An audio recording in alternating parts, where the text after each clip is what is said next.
ایران نے بھی حملہ شروع کر دیا ہے، لیکن ایران حملہ وہاں نہیں کر رہا ہے جہاں ہونا چاہیے تھا۔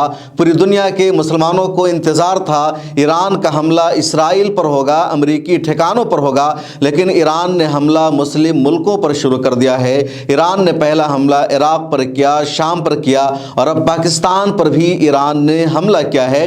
پچھلے 2 دنوں میں ایران نے 3 مسلم ملکوں پر ایئر اسٹرائک کیا ہے، جس میں عراق شامل ہے، شام شامل ہے اور اب پاکستان شامل ہے، اور اسی وجہ سے ایران آپس میں ہی الجھتا جا رہا ہے۔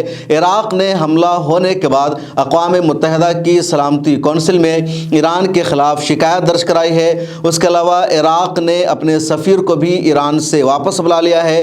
دوسری طرف پاکستان نے بھی ایران کے خلاف سخت ایکشن لینے کا اعلان کر دیا ہے۔ پاکستان کا کہنا ہے ایران نے ہم پر حملہ کر کے، اسٹرائک کر کے ہماری خود مختاری پر حملہ کیا ہے۔ ہوا کیا ہے پہلے اس کو یہ سمجھتے ہیں۔ کل یہ خبر آتی ہے کہ ایران نے موساد کے ہیڈ کوارٹر پر عراق پر حملہ کیا ہے، اس کو تباہ و برباد کر دیا ہے۔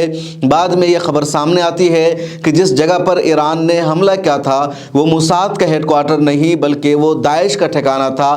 پھر یہ تفصیل سامنے آتی ہے کہ دراصل وہ ایک عام سا مکان تھا اور اس حملہ میں عام شہریوں کی ہلاکت ہوئی ہے۔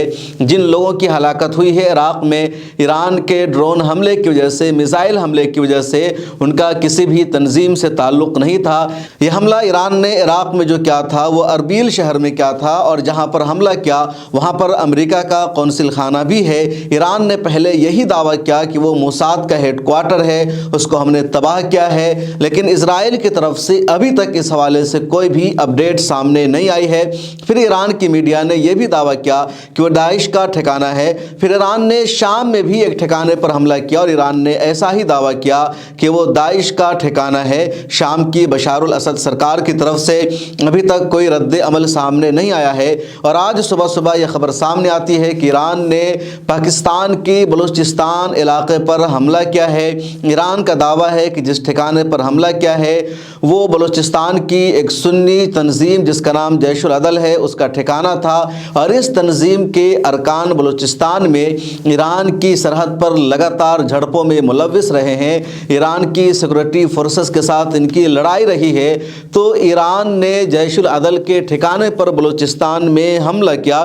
جو علاقہ ہے اس کا نام ہے سبزے کو، اور اس کے 2 ٹھکانوں پر ایران نے حملہ کیا۔ اس کے بعد ایران اور پاکستان میں ایک طرح سے تنازع ہو گیا ہے۔ پاکستان کی وزارت خارجہ نے فوری طور پر ایران کے سفیر کو طلب کیا، سخت اعتراض جتایا اور کہا یہ ہماری آزادی پر حملہ ہے، خود مختاری پر حملہ ہے، پاکستان اس کو کبھی بھی برداشت نہیں کرے گا۔ ادھر عراق نے سخت غصے کا اظہار کیا ہے، اور جو سب سے اہم بات ہے وہ یہ کہ پاکستان پر ایران کی طرف سے اس طرح کا حملہ پہلی مرتبہ ہوا ہے۔ جیش العدل کے ارکان کی ایرانی فورسز کے ساتھ پہلے بھی سرحد پر جھڑپیں ہوتی رہی ہے، یہ بہت پرانا معاملہ ہے، اور ایران نے اس معاملے کو لے کر پاکستان پر سوال اٹھایا، معاملہ کو حل کرنے کی کوشش کی، لیکن کبھی بھی ایران نے اسٹرائک نہیں کیا تھا۔ یہ پہلی مرتبہ ہوا ہے جب ایران نے ایئر اسٹرائک کیا ہے پاکستان پر اور پورے 2 ٹھکانوں پر حملہ کیا ہے۔ ادھر عراق کا معاملہ پہلے سے سرخی میں تھا، شام کا تھا۔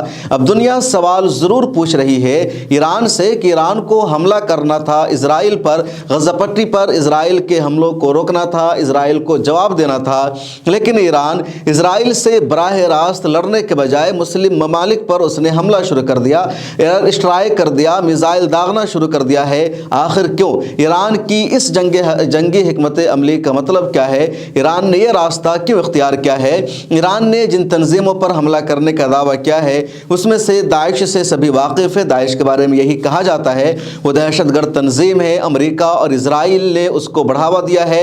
امریکہ اور اسرائیل کے ایجنڈا کو ہی داعش آگے بڑھاتی ہے، امریکہ اور اسرائیل کے ایجنڈا کو ہی داعش آگے بڑھاتی ہے، اور اس میں کوئی شک نہیں۔ طالبان کی سرکار بھی داعش سے بے حد پریشان ہے، ایران بھی پریشان ہے، اور تمام مسلم ممالک کو داعش نے ڈسٹرب کرنے کی کوشش کی ہے، لیکن جس ٹھکانے پر حملہ کیا کہا جا رہا ہے کہ داعش کا بھی ٹھکانہ نہیں بلکہ عام لوگوں کا گھر تھا۔ ادھر پاکستان میں جیش العدل کے ٹھکانے پر ایران نے حملہ کیا ہے۔ اب دیکھیے آگے اس معاملے میں ہوتا کیا ہے، لیکن ایک سوال اب ایران سے ہونے لگا ہے۔ اس حوالے سے آپ کیا سوچتے ہیں؟ آپ کی کیا رائے ہے؟ کمنٹ سیکشن میں ضرور لکھے گا۔